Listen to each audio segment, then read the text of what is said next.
In August of 1966, on a remote hillside in Brazil, the lifeless bodies of two men were stumbled upon and the authorities were called. The strange scene left investigators puzzled to say the least, and what they found would be the start of a 57-year-old mystery that still hasn't been resolved. Hi folks, I'm Johnny and welcome to The Oddest. Join me as we take a look at the mysterious masked men of Ventim Hill.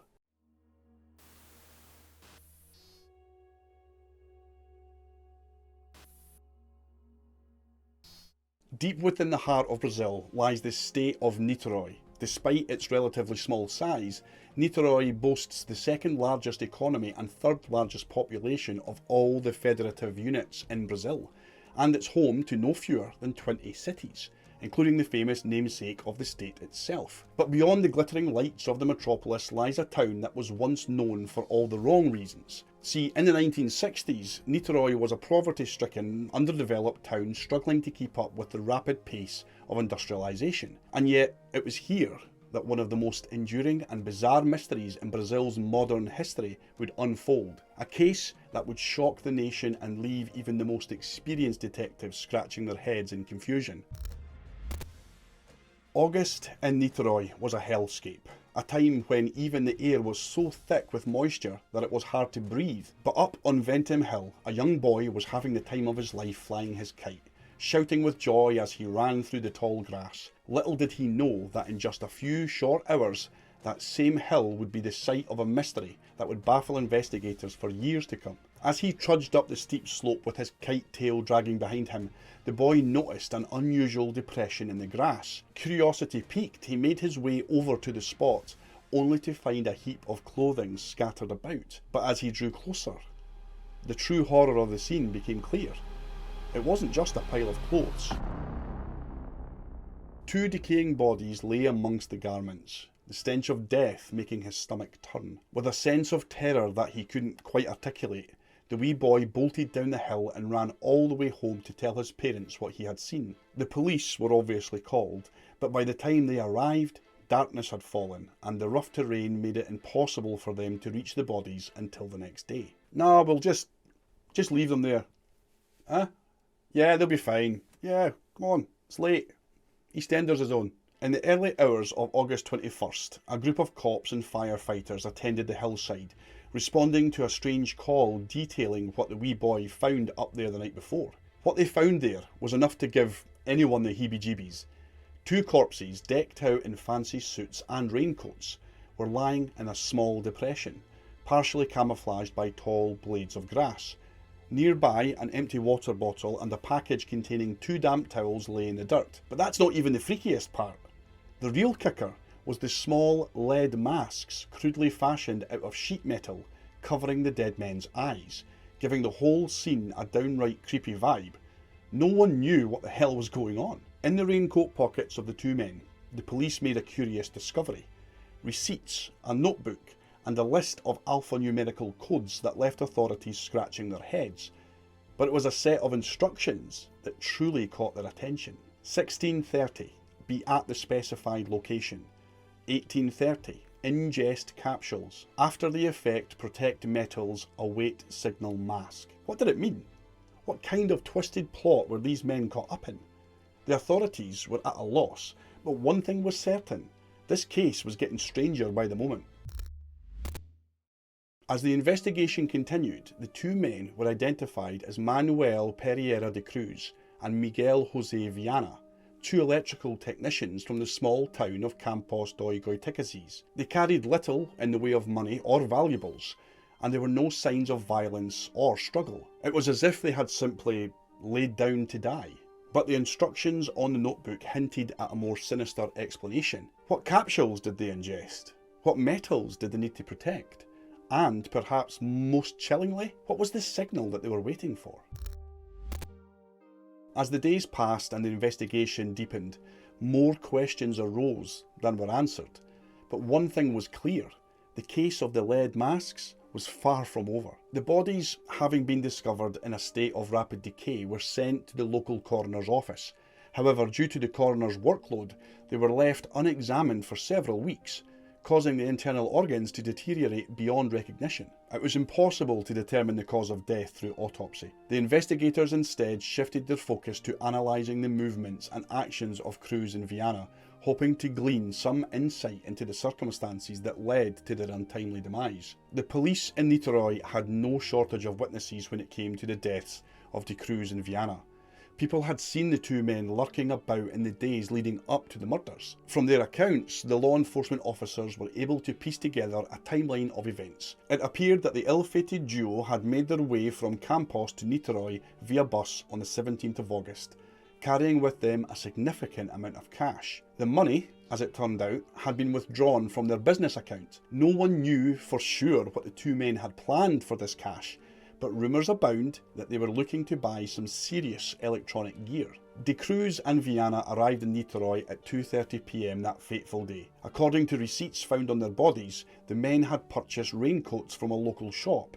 They then made their way up the street to a bar where one of them ordered a bottle of water. The waitress who served them said that both men seemed on edge, with Viana in particular glancing nervously around the establishment and checking his watch every few seconds. The last confirmed sighting of the two men was when they were seen riding in the back of a jeep driven by two other men. The destination was unknown, but authorities speculated that they may have been heading to the foot of Ventim Hill. What happened from that point onward is a complete and utter mystery, and for the last half-century, it's remained that way.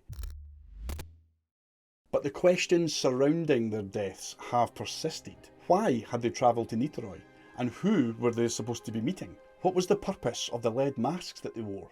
And what did those codes and instructions in the notebook mean? The mystery still looms in the collective memory of the town. It's a strange thing, isn't it? The way death seems to attract theories and conspiracies like flies to honey. And when the death is as bizarre and inexplicable as that of De Cruz in Vienna, well, you can imagine the kind of wild speculation that inspires. But sometimes the theories are fairly close. The rumours around the deaths of the two men were like a wildfire, spreading fast and out of control. But of all the outlandish theories, the one that captured my attention was the most extraordinary one of them all, that the men had engineered a way to communicate with beings from another world. According to the story, the two men were not just electronic repairmen, but highly trained technicians who had built a device in their backyard to contact extraterrestrial life. But the device had somehow exploded, and some believe that it had caused the deaths of the two men in the end. It wasn't just hearsay either. There was evidence to back this up. One resident claimed to have seen a bright orange sphere-shaped UFO hovering over Ventim Hill on the night that the men had gone up there. And there was the notebook, with its strange alphanumerical codes.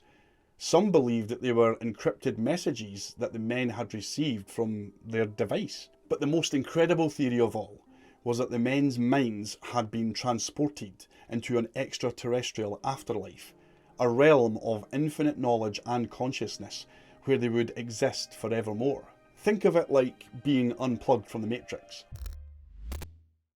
If we take a closer look at these instructions, it doesn't take much of a stretch to see how an extraordinary theory could arise. The specifics are eerie. 16:30, be at the specified location. 18:30, ingest capsules after the effect. Protect metals, await signal, mask. That's exactly how it was written down, and yet, as it stands, the latter half of the sentence seems nonsensical. But if we apply some speculative punctuation, the meaning becomes a wee bit clearer. 16:30, be at the specified location. 18:30, ingest capsules. After the effect, protect metals. Await signal, mask. I mean, it's still strange, but one thing is certain. The capsules themselves remain unidentified, making it difficult to determine what effect that they were supposed to have. And as for the protect metals line, well, that's anyone's guess. But given that no valuables were found on the bodies of the two men, it's a fair bet that they ingested those capsules just as the instructions told them to. Some folks out there have come up with a wild idea that the men were supposed to ditch their bling, their watches, their rings and whatnot, and wrap them up in towels alongside their earthly bodies prior to departure. As for the signal that they were waiting for, well, that's anyone's guess.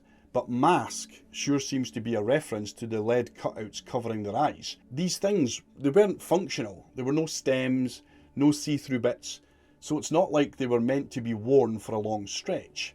No, these crude contraptions had one purpose and one purpose only, and it's to shield the eyes from an intense and searing source of light. Many a true believer out there will tell you that the light in question was from a UFO. There's a whole other bunch of folks out there who just can't seem to swallow this version of events. They're looking for something more rational, more grounded in the earth, if you catch my drift. They think that the crews in Vienna were just a couple of suckers who got lured up that hill, where they were robbed and killed. These skeptics suggest that a gang of criminals spotted the pair and saw an opportunity to make an easy score. They probably spent weeks or months winning the trust of the crews in Vienna, telling them all sorts of tall tales about extraterrestrials and a spiritual awakening. Then, they gave them those capsules and some instructions that were just strange enough to make them think that they were in for something out of this world. Those capsules were almost certainly poison, and as soon as the guys took them,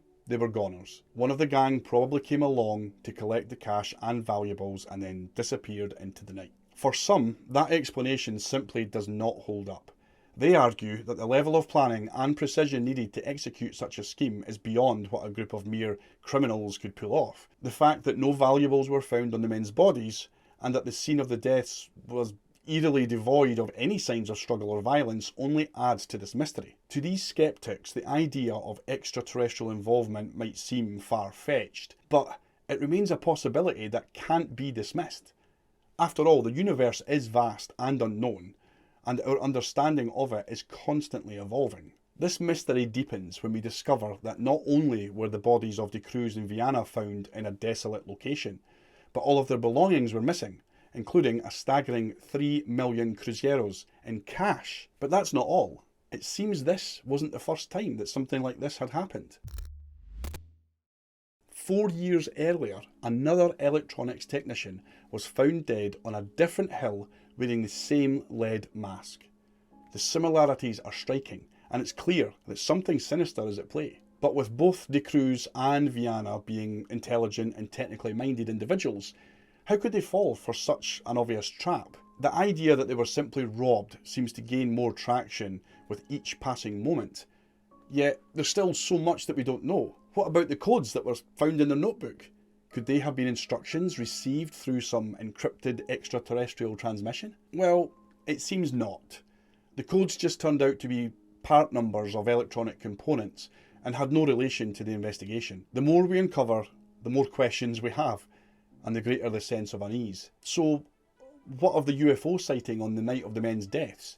Well, it's worth noting that this was only witnessed by one person. However, in my research of many strange events, I've learned that UFO sightings are often reported after something unexplained occurs. This isn't to doubt the individual's claim, but we must be honest about the mysterious nature of these phenomena. Perhaps the allure of an elevated intellect and an insatiable thirst for knowledge blinded these men to any suspicions, allowing them to embrace the idea of a higher power without any skepticism or logic. If the notion of robbery is accurate, then it's a tragedy that these men lost their lives over something as trivial as money. Although their physical bodies have departed, their spirits may still linger on that hill, gazing over the city of Niteroi. Maybe one day we'll get the answers to this puzzling mystery.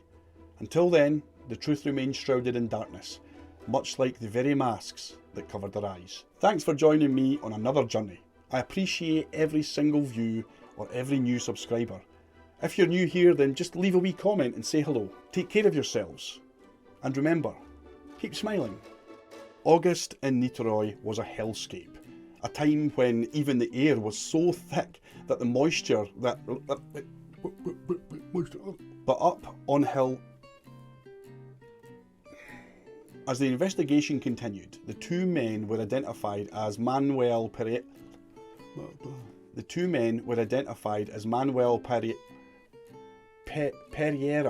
de Cruz, two electrical technicians from the small town of Campos dos... Are you kidding me? I've got to say that. Campos dos Goitacazes. What? Campos dos Goitacazes. Dos Goitacazes. No, I'm just going to say they were from a small town. I'm not going to read that. As the investigation continued, the two men were identified as Manuel I'm going to lose my mind. Just count to 5, Johnny. It's fine. It's fine. You don't need to do it. Just quit YouTube. Who cares? 2 electrical technicians from the small town of Campos dos Goitacazes. Mask sure seems to be a reference to the lead cutouts that cover